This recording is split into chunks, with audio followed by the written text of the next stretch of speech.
안녕하십니까. 해양수산부 국립수산과학원 원장 우동식입니다. 최근 일본 후쿠시마 앞바다에서 잡힌 우럭에서 기준치를 훨씬 상회하는 세슘이 검출되었다는 내용이 보도된 바 있습니다. 후쿠시마 앞에서 오염된 우럭이 우리 연안으로 넘어와 우리 국민들이 드시게 되는 것이 아닌가 하는 우려가 제기되고 있는 것으로 알고 있습니다. 결론적으로 말씀드리면 일본 후쿠시마 앞에 서식하는 우럭이 우리나라 연안으로 건너올 가능성은 전혀 없으니 안심하시기 바랍니다. 이것은 우럭이 바위가 많은 얕은 연안에 평생 정착해서 사는 어종이기 때문입니다.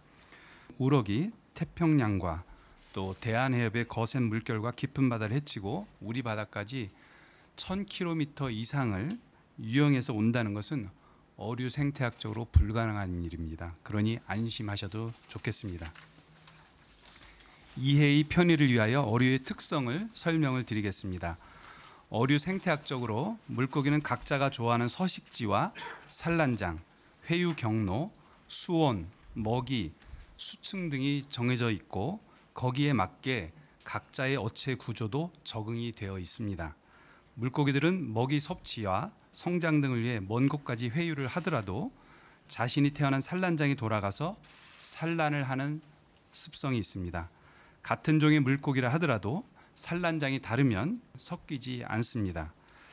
물고기는 주로 한 곳에 정착해서 사는 정착성 어류와 산란과 먹이, 적정 수온을 찾아 이동하는 회유성 어류로 나눌 수 있습니다.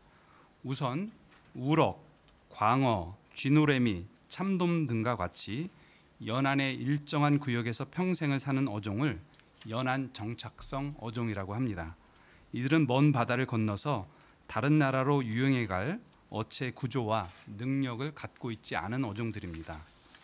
반면 산란장과 서식지가 달라 먼 거리를 이동하며 사는 회유성 어종도 있습니다. 고등어, 갈치, 참조기, 멸치 등이 이에 해당한다고 할 수 있습니다. 하지만 이들은 같은 종이라 하더라도 일본에서 잡히는 것들과는 산란장과 서식지가 다르기 때문에 우리나라로 넘어오지 않습니다. 그림을 보면서 설명을 드리도록 하겠습니다. 우리나라 고등어는 제주 주변 해역에서 산란을 하며 동해와 서해로 이동을 합니다. 반면에 일본 고등어는 태평양 연안의 산란장을 가지고 서식하므로 우리나라와는 완전히 분리된 산란장과 서식지를 가지고 있습니다. 따라서 일본 태평양 쪽에서 산란하고 서식하는 고등어는 우리나라 해역에 유입되지 않습니다.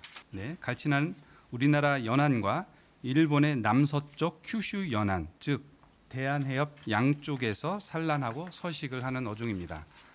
그러나 일본 태평양 연안에는 갈치 산란장이 보고된 바가 없습니다. 따라서 일본 태평양 쪽 갈치가 우리나라에 유입되지는 않습니다.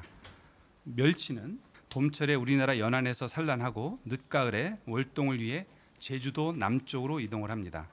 반면에 일본 멸치는 일본의 태평양 쪽 연안에서 산란하고 서식을 하므로 일본 해역 멸치가 우리나라 해역에 유입되지는 않습니다. 참조기는 우리나라 서해 및 중국 연안에서 봄철에 산란하며 제주도 남쪽으로 내려가 월동을 하게 됩니다. 하지만 일본 태평양 연안에는 참조기 산란장이나 서식지가 없어 일본산 참조기가 우리나라로 들어올 가능성은 없습니다. 지금까지 설명해드린 내용은 수십 년에 걸친 국립수산과학원 조사 및 연구 결과 그리고 국내외의 다양한 연구 문헌을 토대로 정리한 것입니다. 위에서 말씀드린 바와 같이 연안 정착성 어종은 일본산이 국내에 건너올 수가 없습니다. 또한 회유성 어종의 경우에도 우리 어선이 잡아서 국내에 공급하는 어종과 일본의 태평양산 어종들과는 산란장과 서식지가 분리되어 우리나라에 유입되지 않는다고 말씀드릴 수 있습니다. 이상입니다.